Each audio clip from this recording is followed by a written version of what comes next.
Salut à tous et bienvenue sur Sensillage. Aujourd'hui, focus sur un duo de parfums de la maison Francis Kurkdjian qui est sorti en 2016. Ce duo de parfums est sorti en 2016. Ce sont deux parfums qui sont censés être complémentaires, qui sont diamétralement opposés, mais la complémentarité, c'est ça en fait, hein, c'est d'être opposés et se compléter. Ces deux parfums, en fait, ce sont la vision, qu'a Francis Kurkdjian de Paris. C'est-à-dire Paris le matin à l'aube et Paris en soirée, voire de nuit, si vous êtes des oiseaux de nuit évidemment. Donc ces deux parfums, je vous les présente maintenant. C'est Petit Matin et Grand Soir. Donc déjà quand vous regardez les bouteilles, vous pouvez savoir lequel est pour le matin, lequel est pour le soir. Je pense que c'est facile à deviner. Donc ces parfums, ils vont vous coûter chacun 160 €. On reparlera un peu du prix après. Je vais commencer par vous présenter Petit Matin. Donc ces deux fragrances sont opposées déjà parce que elles sont pas prévues pour les mêmes saisons et pour les mêmes occasions. Okay, donc Petit Matin. Donc je vais vous montrer d'abord les bouteilles Francis Kurkdjian qui sont des bouteilles qui ont l'air dans la main mais vraiment très petites, qui sont des 70 ml. Mais quand vous l'avez dans la main, vous n'avez pas l'impression que ça fait 70 ml. Elles sont compactes. Donc les 70 ml y sont. À noter qu'il y a des grands formats de 200 ml, les bouteilles sont vraiment très belles et les bouteilles sont vraiment de haute qualité. Les bouchons, j'adore ce bouchon là, celui-là il a un peu un côté, vous voyez, il est gris, les bouchons sont tous en métal. C'est vraiment des bouchons très lourds. Celui-là, j'adore celui-là parce qu'il a un côté donc gris avec des nuances noires qui fait penser un peu au béton ciré quand on fait des murs d'appartement, vous voyez. Ça fait vraiment brut et j'aime beaucoup. Donc sur Petit Matin, le jus est couleur jaune. Il va bien avec la fragrance en fait. Donc je vais le vaporiser et on va parler de tout ça. Les sprayers Kurkdjian sont vraiment bien. Donc en fait, Petit Matin, c'est un parfum qui n'a pas beaucoup de notes, la composition n'est pas très compliquée,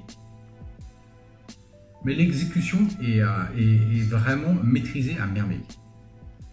Donc ce qui me frappe moi d'entrée, c'est l'effervescence de ce parfum. Il a un côté vraiment effervescent, pétillant.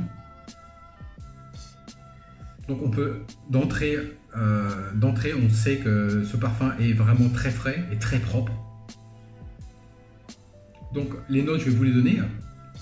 Il a du citron, il a de la fleur d'oranger, de la lavande, de l'ambroxane et de l'aubépine. L'aubépine, c'est intéressant parce que c'est une note qui n'est pas beaucoup utilisée dans la parfumerie.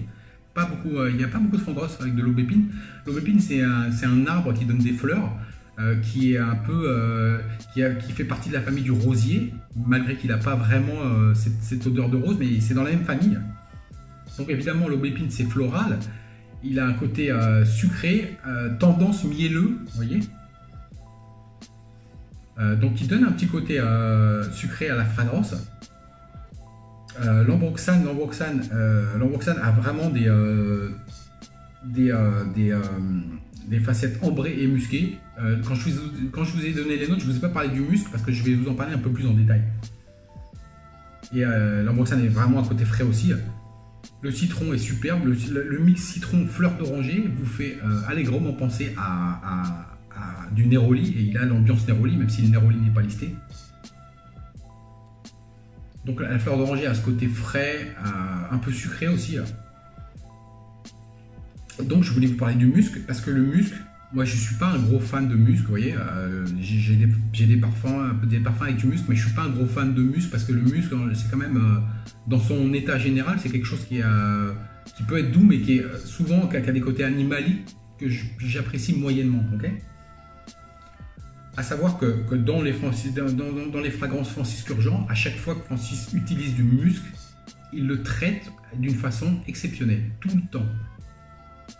Donc ce musc-là qu'il a travaillé, c'est un musc qui est vraiment, comment dire, un musc vraiment très propre, vraiment un musc clean. Donc le côté vraiment propre du musc et de la lavande, qui est vraiment une lavande très propre aussi, ça donne quelque chose de fantastique. Il a un côté aussi savonneux. Donc il a un côté savonneux un petit peu poudré. Donc en résumé, c'est un parfum qui est frais, qui est propre, qui est musqué, un petit côté ambré, un petit côté savonneux, une touche de sucre. Et c'est vraiment un parfum superbe. C'est vraiment Paris le matin, au lever du soleil, quand il n'y a pas trop de monde, les quais de Seine, tout. Moi je vous dis ça parce que en fait je suis de Paris, donc je connais un peu ces ambiances à Paris. Je connais Paris le matin, Paris le soir, donc je comprends complètement ce qu'il a voulu retranscrire dans ses parfums. Juste je voulais vous dire qu'en fait c'est vrai qu'il y a des gens qui disent bon bah ce parfum ok c'est un parfum d'été, journée qui sont frais, tout, mais il y a beaucoup de parfums qui sont beaucoup moins chers. Oui c'est vrai, il y a beaucoup de parfums qui ont ce genre d'ambiance, mais la maison Francis Kurkdjian a vraiment comment dire, a vraiment une façon de travailler ses matières premières qui fait que c'est quand même différent. On sent vraiment que c'est de la très haute qualité, quoi. Il n'y a rien à dire. Comme je vous disais, j'en ai d'autres des Kurkdjian. Hein. J'ai Aqua Celestia, j'ai celui-là Aqua Universalis qui fait partie du côté frais des parfums Kurkdjian, okay, qui est vraiment superbe. Aqua Universalis et Celestia sont très très bons. Hein. Et donc voilà, au niveau performance, c'est un parfum qui va durer dans les 7 heures pour moi, ce qui est vraiment très bien au niveau performance. Mais je pense que ce qui fait un peu augmenter la longévité et les performances, c'est le fait de l'ambroxane et probablement de l'aubépine qui a des vertus comme ça d'améliorer la longévité.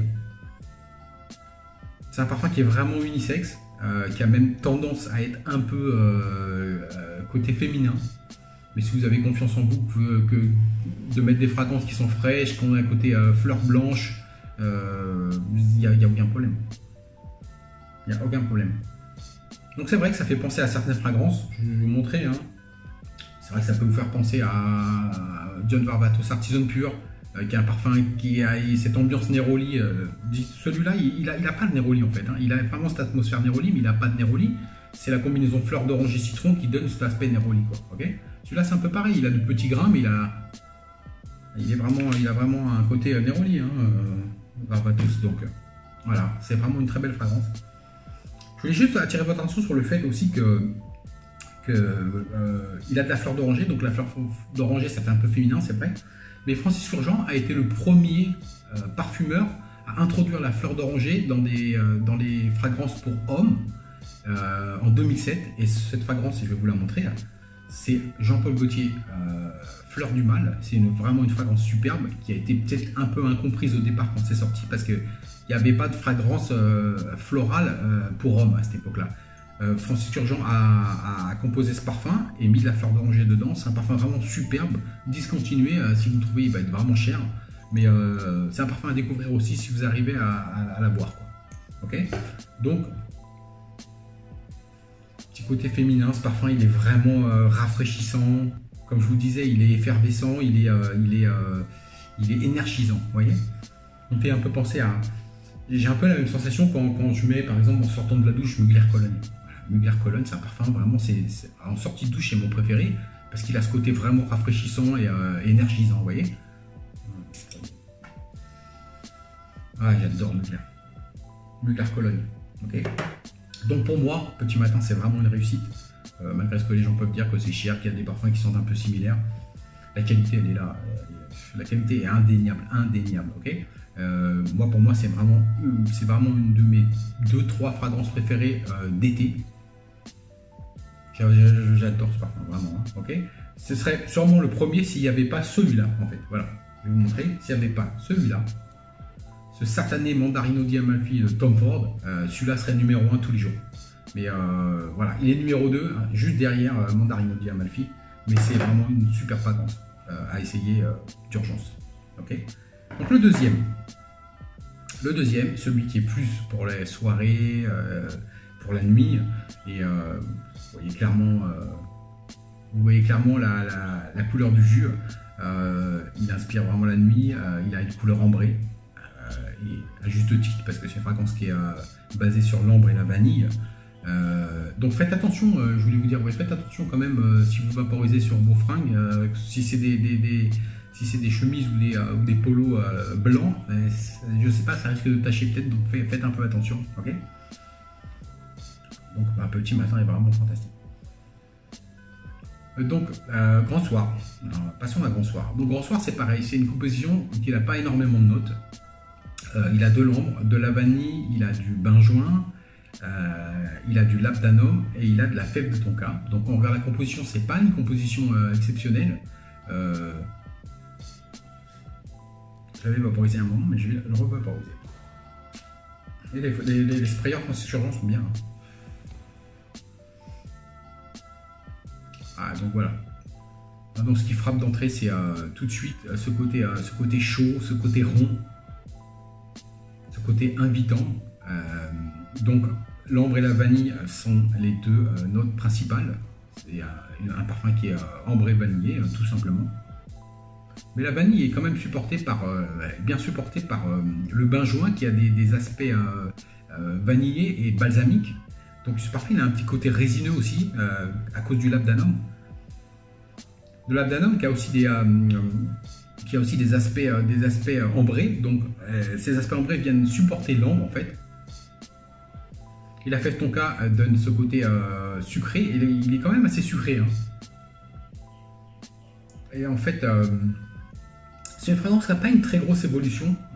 Quand vous le sprayez au début et à la fin, jusqu'à la fin, il va rester à peu près pareil, sauf qu'il va y avoir des petites différences là. Au bout d'un moment, le sucré va baisser. Et vous allez trouver une petite touche bousy d'alcool à un moment donné. Je ne sais pas d'où ça vient. Donc c'est sucré, c'est vraiment invitant, c'est moelleux comme fragrance. Ça me fait un peu penser à Maison de Martine Margiela by The Fireplace. Ah, vous voyez, la personne qui va mettre ce parfum, on a envie d'aller se blottir dans ses bras et d'y rester quoi. Donc il a vraiment un côté poudré aussi, il est très chaud. C'est un parfum parfait pour tout ce qui est les sorties le soir, les dîner en amoureux, dîner avec des amis. Vous allez laisser vraiment une très bonne impression avec ce parfum, surtout qu'il a des performances. Les performances de Grand Soir sont superbes. Vous allez avoir entre 10 et 12 heures de longévité avec une belle projection et vraiment un très très beau sillage.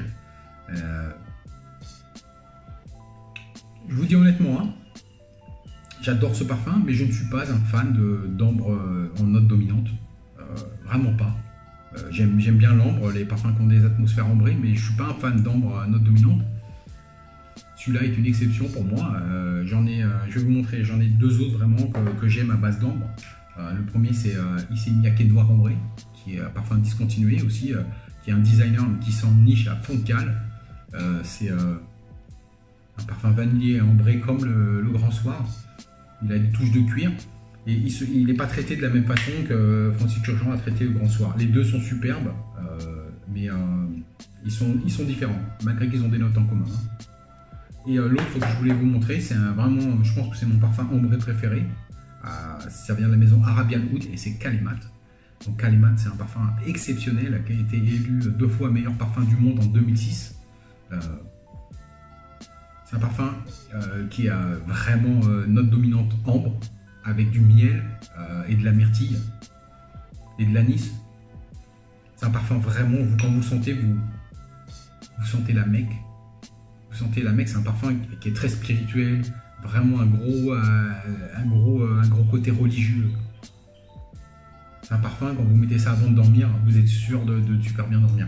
C'est un parfum exceptionnel. C'est Kalimat Arabian Oud et je pense que je vais faire une revue sur ce parfum détaillée et complète parce qu'il mérite largement. Okay, donc pour moi, Grand Soir. Donc Grand Soir, voilà. C'est parfum chaud, rond, et vraiment invitant. C'est un super parfum, vraiment fantastique. Avec des grosses performances. Et ça représente complètement Paris la nuit, toutes les lumières, un peu la décadence de Paris, vous voyez. Il a vraiment bien vu le coup avec ces deux fragrances. C'est un concept en fait, c'est un concept qui a été vraiment maîtrisé à merveille. Donc les deux, pour moi, les deux sont unisexes. Celui-là plus. Il y a même des gens qui diront qu'il a un côté plus féminin, mais c'est de la connerie. C'est pas grave, hein. Après chacun ses goûts, mais pour moi c'est top de top. Celui-là peut être unisexe aussi, moins que celui-là. Donc printemps, été, journée, plus soirée hiver, automne. Mais vous pouvez le mettre soirée de printemps ou même d'été s'il ne fait pas super chaud, vous pouvez le mettre aussi. Hein. Ça va le faire complètement. Ok. Donc ces deux parfums, pour moi, il n'y a pas de restriction d'âge pour les mettre. Je pense qu'à tout âge, on peut mettre ces deux parfums.